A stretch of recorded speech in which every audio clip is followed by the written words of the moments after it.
Hey buddy, watch this.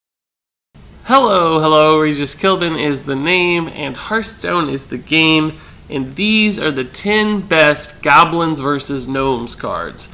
Now you might be asking yourself, why is he doing a list on Goblins versus Gnomes cards? Didn't that expansion come out like years ago? And isn't it being totally just removed from the game with the standard format change? And the answer is no, it's not being removed from the game, and yes, it did come out a few years ago, but Goblins versus Gnome cards are a huge set. There are 130 some odd cards, and they'll still be available to play in wild format. And I'm not giving up on the wild format.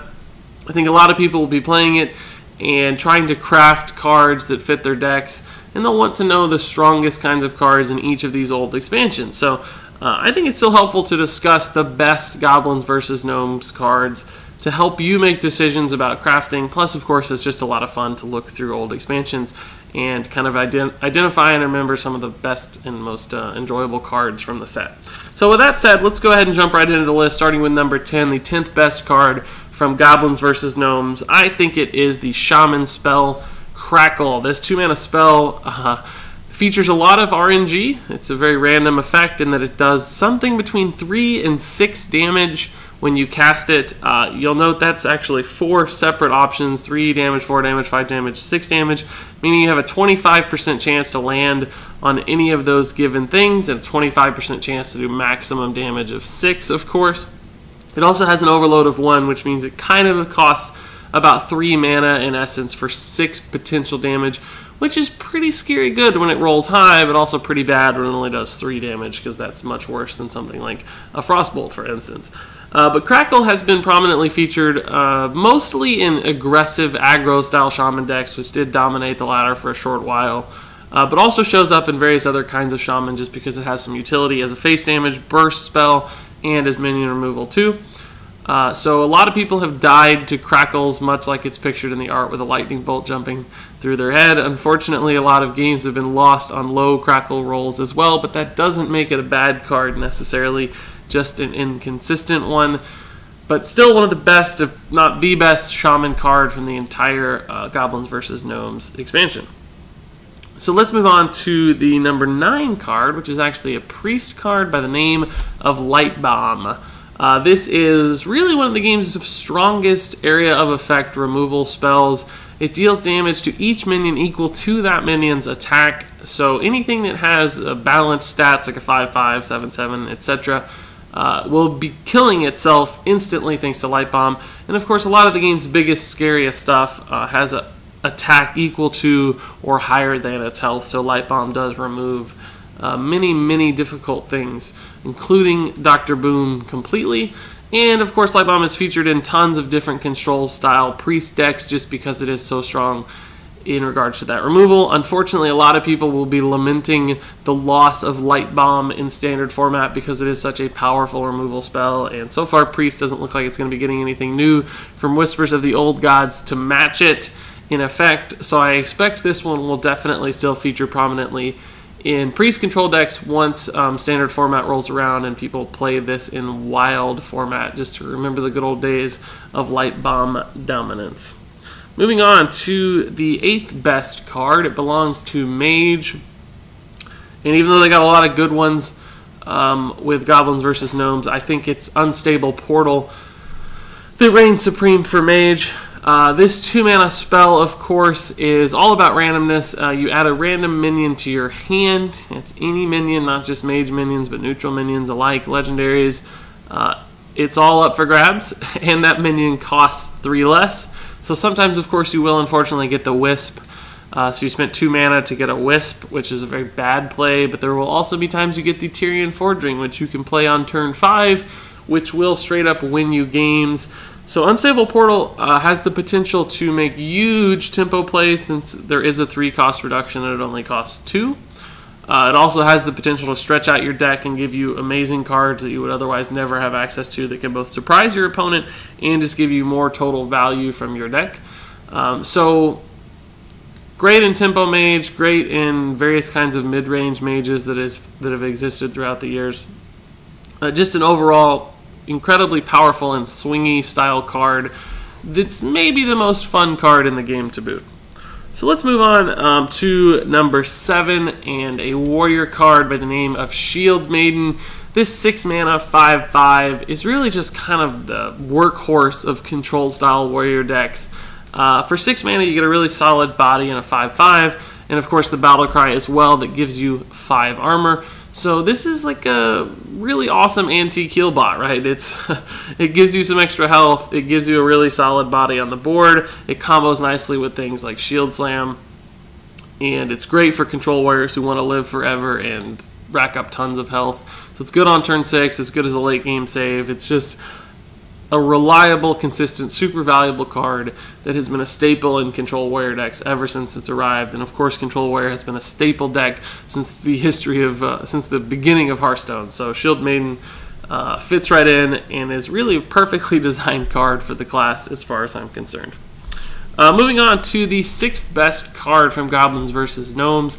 It is the Paladin card, Shielded Minibot. I think it could probably be argued that this one even belongs higher on the list than it is, but I did want to give some preference to neutral cards in the set instead of class cards, just because neutral cards fit into more decks. But anyway, Shielded Minibot's probably the best 2-drop in the game, or very close to it anyway. It's a 2 mana 2/2, which doesn't sound all that exciting, but of course it has Divine Shield, which sounds incredibly exciting.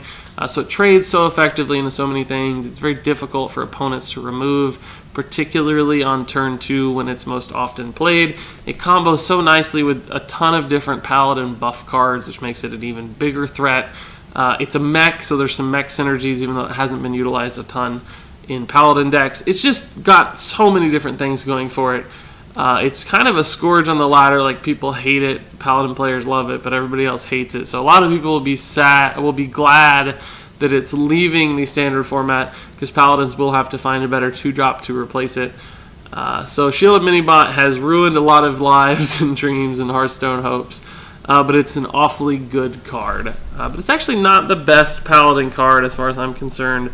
The 4th best Goblins vs. Gnomes card is also a Paladin card, and it's Muster for Battle. These 2 cards really did just start the Paladin dominance chain sometime around Goblins vs. Gnome, and certainly carried forth through future expansions. Muster for Battle is much like Shielded Minibot's the perfect 2-drop. Muster for Battle is really the best 3-mana card you can play on curve as well. You summon 3 1/1 Silverhand Recruits with this spell, and you also equip a 1/4 weapon. So it's just packed with ridiculous amounts of value. You get 3/3 in total stats split across 3 bodies, which is pretty amazing. You also get the equivalent to a 1-mana weapon. So there's really just probably 4+ mana worth of value packed into this single card. And it synergizes so well with Paladin's kits because they have so many different ways to buff Silverhand Recruits and utilize those with other synergies. And the weapon is fantastic because Paladins don't have a great way to deal 1 damage to ping off minions in the early to mid game.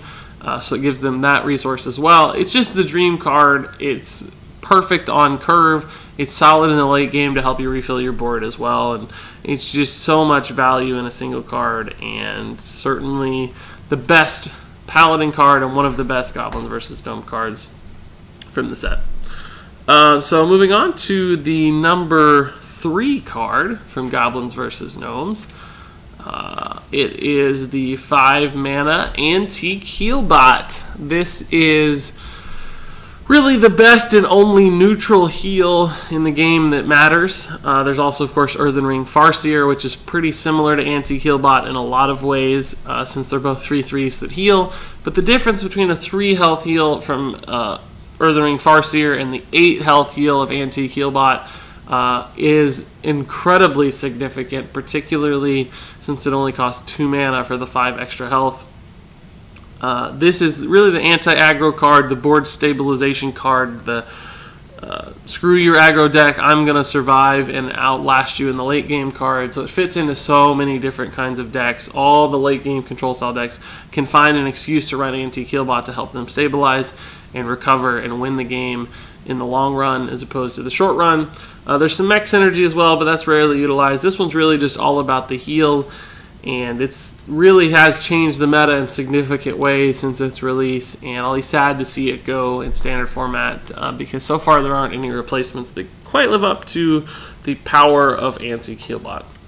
But it's not the best card. There are a couple more I think are even better. Starting off with a card right next to it right here. It's Piloted Shredder.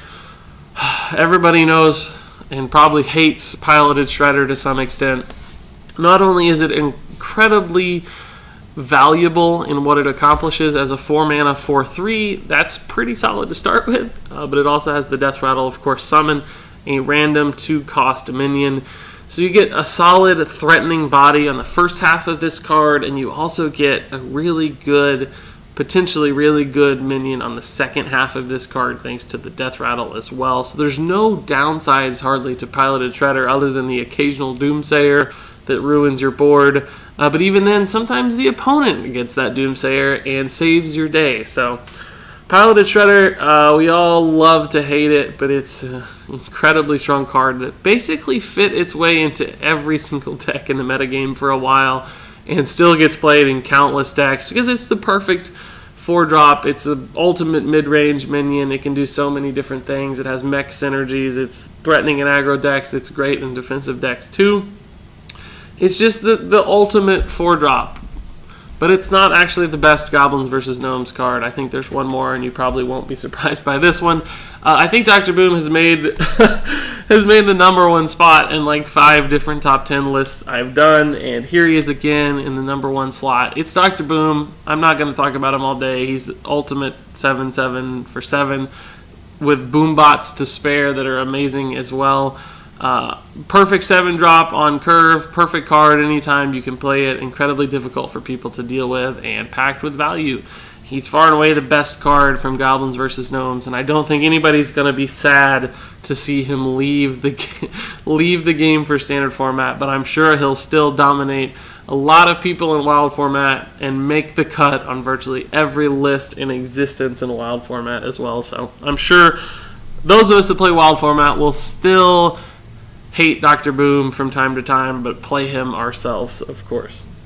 So there you have it. Those are the 10 best Goblins versus Gnomes cards. If you craft these bad boys, you're going to be in good shape for Wild format. Don't go overboard with Goblins versus Gnomes cards, but there are definitely some good ones that will fit into a variety of different decks, and these are those cards. So thanks so much for watching. If you have any questions or discussion, please do leave a comment. I'm happy to see it.